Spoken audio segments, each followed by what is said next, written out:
국정감사 이틀째인 오늘 무려 14개의 상임위원회가 진행되고 있습니다. 전산망 마비 사태와 이진숙 전 위원장 체포 석방을 두고 여야의 난타전이 예상되는 가운데 어제 대법원 국감을 둘러싼 여진도 이어지고 있습니다. 취재기자 연결해서 자세한 내용 알아보겠습니다. 김다영 기자. 네, 국회입니다. 네, 먼저 오늘 국감 상황부터 짚어주시죠. 네, 말씀하신 것처럼 국감 이틀째인 오늘 상임위원회 14곳이 동시 가동되고 있습니다. 어제에 이어 오늘도 법제사법위원회 국감이 열리고 있는데요. 오늘은 법무부가 대상입니다. 국민의힘은 검찰청 폐지를 포함한 수사 기소권 분리, 또 특검의 강압 수사 논란을 공략하고 있습니다. 검찰을 못 믿겠다며 특검을 만들어 놓고 정작 특검에서 문제가 생기지 않았느냐며 특검을 견제할 기관이 없다는 점도 문제 삼았습니다. 추미애 위원장이 관련 발언을 하는 나경원 의원의 발언을 제한하기도 했는데 직접 보고 오겠습니다. 양평군 공무원 자살 사건, 민중기 특검에 의한 고문치사라고도 말할 수 있습니다. 1분입니다. 자료 요구를 안 하시고 다른 말씀을 하셔서 그것은 질의 시간에 하시기 바랍니다.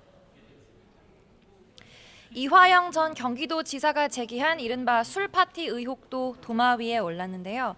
민주당은 이 전 부지사에게 직접 당시 검사들이 이재명 대통령과 혐의를 엮으려고 노력했냐라고 물었고, 이에 이 전 부지사가 그건 자명한 사실이라고 답하며 형 감면도 제안받았다고 주장하면서 한때 고성이 오가기도 했습니다.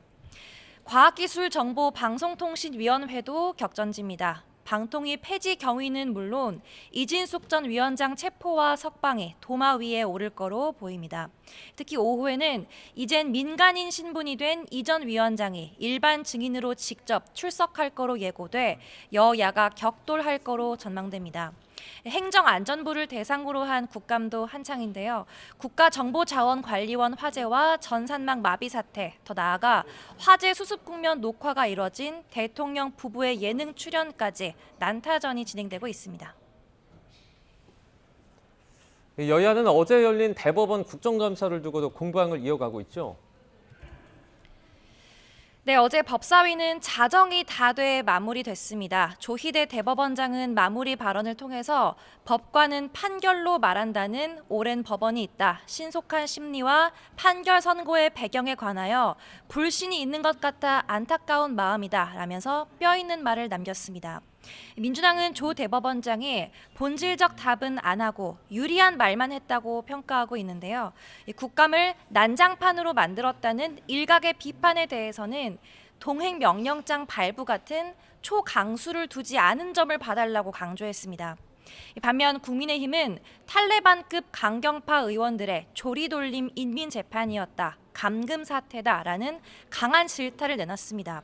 장동혁 대표는 오늘 아침 SNS를 통해서 민주당이 대법원장을 최대치로 능멸했지만 양심 있는 법관이 한 명만 있으면 사법부의 독립을 지킬 수 있다며 대통령의 재판 재개를 촉구했습니다.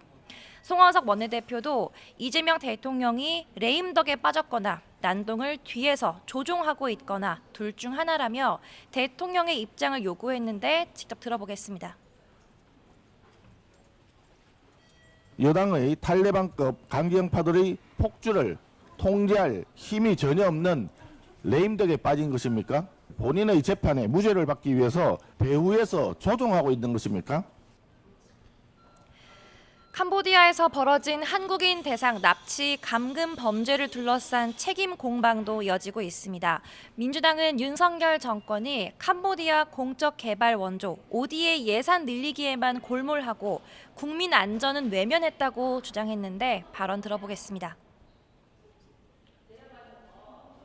윤석열 정권이 캄보디아 ODA 사업 예산은 대폭 늘린 반면에 정작 국민의 생명은 뒷전이었다는 것이 밝혀졌습니다.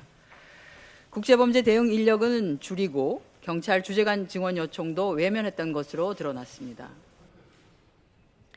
반면 국민의힘은 이번 사태는 캄보디아 대사가 공석인 상황에서 발생했고 정부가 검토하는 코리아 데스크 설치는 매우 안이한 대응이라며 대통령의 직접 대응을 촉구하고 있습니다. 법사위인 내일 대법원 현장 국감을, 외통위는 오는 22일 캄보디아 현지 국감을 연단 계획이라 격돌은 계속 이어질 전망입니다. 지금까지 국회에서 YTN 김다연입니다.